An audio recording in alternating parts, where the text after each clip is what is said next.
करवा चौथ की व्रत कथा। एक समय की बात है, किसी साहूकार के 7 बेटे और एक बेटी थी। कार्तिक मास की कृष्ण पक्ष की चतुर्थी तिथि को साहूकार की सभी बहुओं, पत्नी और बेटी ने करवा चौथ का व्रत रखा। जब साहूकार के बेटे भोजन करने बैठे तो अपनी बहन से खाना खाने को कहने लगे।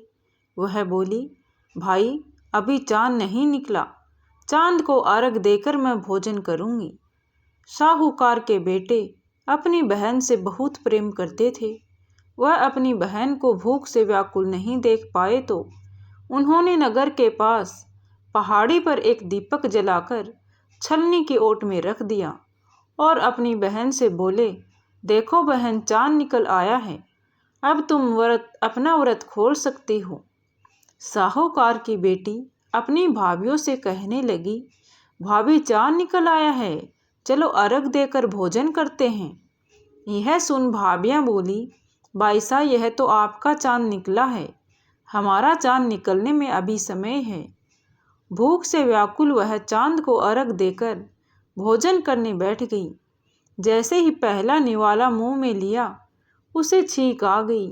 दूसरा निवाला मुंह में लिया, उसमें बाल निकल आया और तीसरा निवाला खाने ही वाली थी कि ससुराल से बुलावा आ गया कि पति बीमार है। जैसे भी हालत में हो तुरंत ससुराल पहुंचो। उसे विदा करने के लिए जब माँ बक्से से कपड़े निकालने लगी तो बार बार काले और सफ़ेद कपड़े निकले। वह बोली, माँ तुम यह सब रहने दो। माँ घबरा कर बेटी से बोली, बेटा रास्ते में जो भी छोटा बड़ा मिले सबके पैर छूते जाना और जो कोई भी सुहागन होने का आशीर्वाद दे वही अपने पल्ले में गांठ बांध देना। वह बोली, ठीक है माँ, और फिर अपने ससुराल चल दी। रास्ते में जो भी मिलता वह उन सब के पांव छूती गई। सबने खुशी रहो, सुखी रहो, खुश रहो, पीहर का सुख देखो, यही आशीर्वाद दिया। ऐसे ही वह अपने ससुराल पहुंच गई। ससुराल के आंगन में छोटी ननद खेल रही थी। जब उसके पांव छुए तो उसने आशीर्वाद दिया, सदा सौभाग्यवती रहो, पुत्रवती हो। यह सुनते ही उसने अपने पल्ले पर गांठ बांध ली और अंदर गई तो देखा उसके पति का शव रखा है। उसे ले जाने की तैयारी हो रही है। वह बहुत रोई। जैसे ही उसके पति को ले जाने लगे वह रोती हुई बोली, मैं इन्हें कहीं नहीं जाने दूंगी। जब कोई नहीं माना तो बोली, मैं साथ में चलूंगी। जब वह नहीं मानी तो सब बोले, ले चलो साथ में। सबके साथ वह शमशान चली गई। अंत में अंतिम संस्कार का समय हुआ तो वह बोली, मैं इन्हें नहीं जलाने दूंगी। सब बोले, पहले तो पति को खा गई, अब उसकी मिट्टी भी खराब कर रही है। वह नहीं मानी, अपने पति को लेकर बैठ गई। थक हार के सबने निर्णय लिया, इसे यहीं रहने दो, एक झोपड़ी डलवा दो। वह उसमें अपने पति को लेकर रहने लगी। अपने पति की साफ सफाई करती और उसके पास बैठी रहती। दिन में 2 बार उसकी छोटी ननद खाना देने आती थी। वह हर रोज हर चौथ का व्रत करती, चांद को अर्घ देती और जब चौथ माता आती और कहती, करवो ले भाई करवो ले, भाइयों की प्यारी करवो ले, घनी बुखारी करवो ले, तो वह चौथ माता से अपने पति के प्राण मांगती।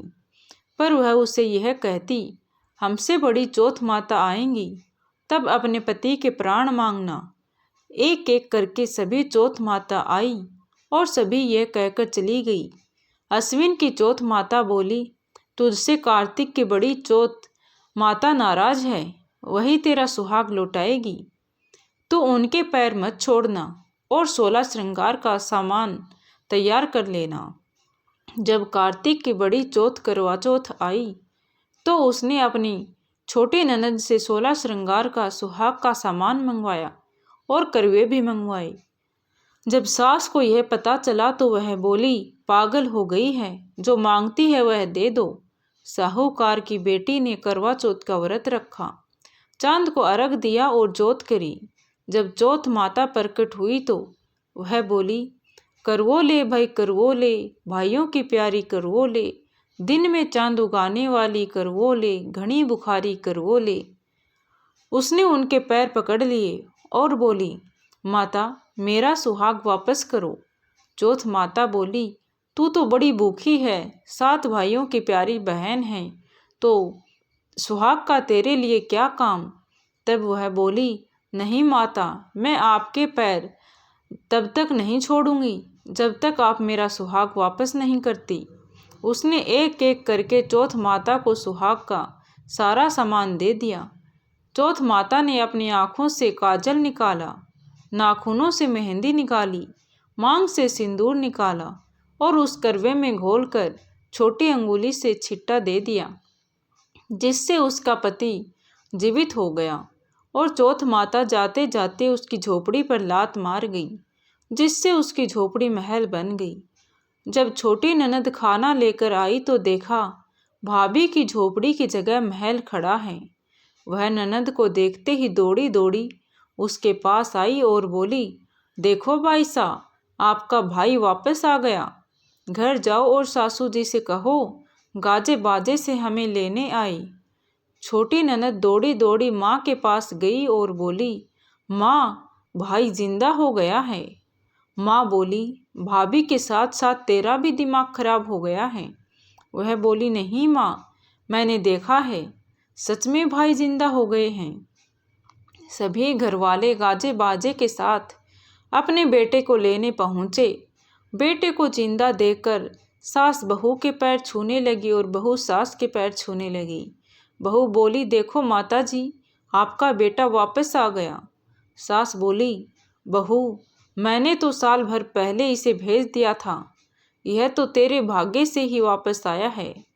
हे चौथ माता, जैसी कृपा साहूकार की बेटी पर करी, वैसी ही कृपा इस कहानी को सुनते, कहते और साथ ही हुकार भरते सब पर कृपा करना, सबको अमर सुहाग देना।